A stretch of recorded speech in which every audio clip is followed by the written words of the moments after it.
Mr. LaMalfa for 5 minutes. Thank you, Mr. Chairman. Mr. Gardner,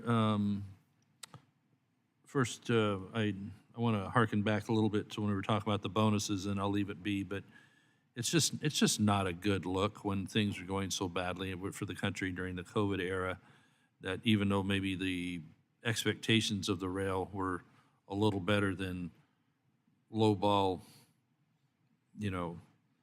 hopes that it shouldn't kick in big bonuses like that. It's about as popular as Congress getting pay raises or something like that. So, that all said, you had when there are stats here. It says that ridership has returned to pre-COVID levels, but how can that be when light ridership in fiscal year 2022 was seen as about 85%? Overall, in the final 6 months, and overall for the year was 68%. How do we say that we're at pre-COVID levels when you can really say it's 2/3 of that?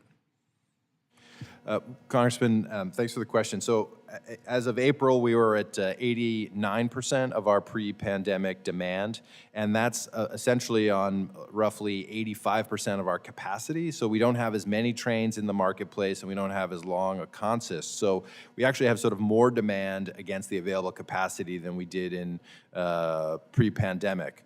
We're working hard to restore that capacity. We'll have essentially be back to capacity levels in '24. That's why we're confident we can reach the 32 million riders we had prior then. A number like 100% in '24. Yeah, we anticipate to be back in '24. We are about 28.5 million is our expectation for '23, and we have 32 million for '24. Got to keep moving. Sorry. Okay. Has that been evenly distributed along the long-distance routes or state routes or the Northwest Corridor, or they have different performances? Different performance. So we've had some routes that have actually exceeded their pre-pandemic levels, some routes that are less. I would say that the routes that are having the less ridership are those routes that are more subject to the impact of work from home, and we're more subject to daily commute. So most Amtrak trips are not, excuse me? Probably the most important one, I guess, would be the Northeast Corridor. What's its number? Northeast Corridor is doing well. We're basically back to, when I looked at last week of April, we were at 1% below riders for that same week in 2019. So there's plenty of demand on the Northeast Corridor. And our long distance trains, there's a really strong demand in a number of them, particularly for our sleeping class product. Okay. Sorry, I have 3 committees at the same time, so I haven't had the benefit of hearing the whole committee today. I have a reference here to what was known as the train ride from hell in January this year from Virginia to Florida.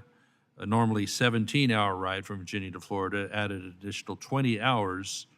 I guess there was a derailment. I understand, that's a problem, big time. But several delays made it a really terrible ride for the passengers. So the problem I have with it is that people are not allowed to have the options to get off the train and move around, or maybe just jump off if someone comes to pick them up or they get an alternate.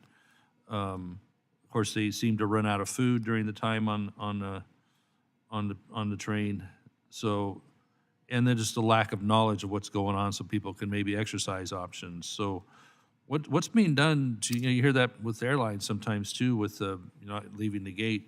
So what's being done to give passengers a little more, respect or options on letting them get off the darn train if they need to, just to stretch, Is there ability to be able to reverse to the previous most train station or an appropriate area, even a good crossing? People could get off, and what do you think about that? So you're right that this was a very difficult trip. We certainly apologize to and refunded all our customers. This was driven by a grade crossing accident on CSX between a CSX freight train and a vehicle that essentially blocked the route. And our train, this is a special train. This was the auto train. So this is a train where we have a number of cars that are carrying passengers and then a number of auto racks that are carrying their vehicles. So it's a very unusual train. We had already departed the terminal, and because of the configuration and length of this train, it was not possible to reverse it or to turn it anywhere en route. CSX gave us the information, I think the best information they had at the time, which was to reroute this train, but it turned out that routing took much, much longer than CSX had expected, and they were required to produce additional crew to help us navigate the portion of the route we don't normally use. Okay, I Our gotta- goal I gotta is cut to you let there. folks get gotta off cut the you there. station, get off at stations, of course, and to always, if we have a problem, to come to a stop at a station, and to let folks go. In this case, the problem was separating people from their cars. Yeah. Because if we got them off, they couldn't get their cars because the cars would still be stuck, and we had to get them to the final station. So it was difficult. We did provide food and water throughout the trip. There were times later when passengers could get off, but it was in the middle of the night. So it was an unfortunate experience. We're spending a lot of time and effort Okay, increasing our indeed, communications. a very tough deal. I get you on that, but I guess with an eye to the future, you got to give people opportunities to, in other situations. I mean, I was even involved in one. We went on a trip there, and it's you got to give people options to be able to at least get out, move around, and get better service that way. So my time flew by. agree. I'll yield back, Mr. Chairman. Thank you. Mr.